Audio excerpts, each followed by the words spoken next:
Hello दोस्त, नमस्ते, प्रणाम। आप सब कैसे हैं कमेंट में बताइएगा दोस्तों। सुनीता सिंह ऑफिशियल चैनल में आप सभी का स्वागत है दोस्तों।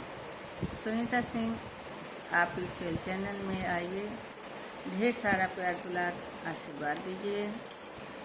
और दोस्तों, आप लोग वीडियो को कहाँ से देख रहे हैं कमेंट में बताइएगा दोस्तों।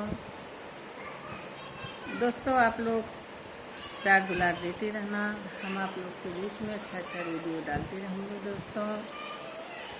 आप लोग के बीच में आज मैं राम और सीता का नोक-झोंक विवाह गीत लाई हूँ दोस्तों।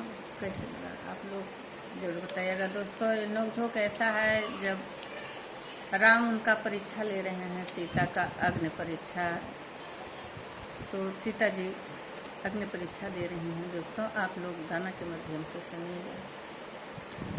प्रभु के देशवा से आवेला मालियावा हो, प्रभु के देशवा से आवेला मालियावा। अरे जाई बैठई राजा जी के दर रे ललनवा, अरे जाई बैठई राजा जी के दर रे ललनवा।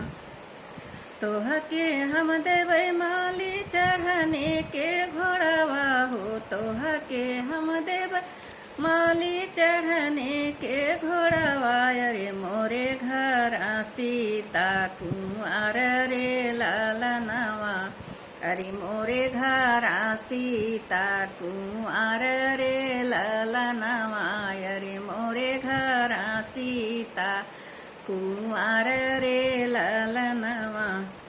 राम से सीता बटी बढ़िया सुंदर, राम से सीता बटी बढ़िया सुंदर। अरे राम हाय दुई जी का चादरे ललनवा, अरे राम हाय दुई जी का चादरे ललनवा।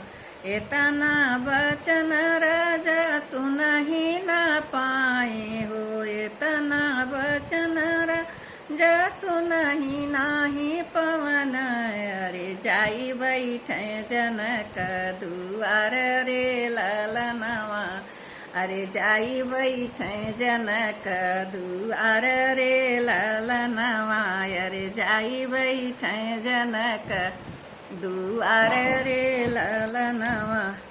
घरमा से निकलली सीता रानियावा हो, घरमा से निकलली सीता रानियावा। अरे भैली देवढ़िया के ठाढ़ रे ललनवा, अरे भैली देवढ़िया के ठाढ़ रे ललनवा।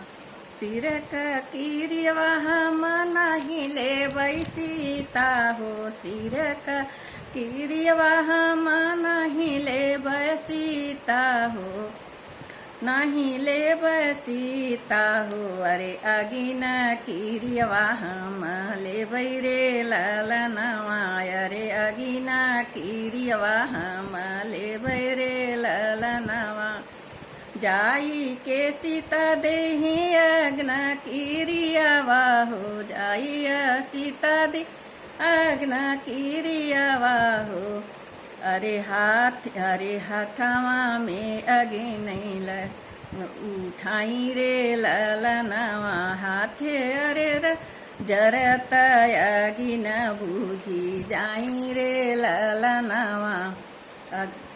जाई के अगिना में बैठिया सीता हो, जाई अगी माई बैठी ना सीता हो। जरत अगिना बुझी जाई रे ललनवा, अरे जरत अगिना बुझी जाई रे ललनवा, अरे जरत अगिना बुझी जाई रे ललनवा।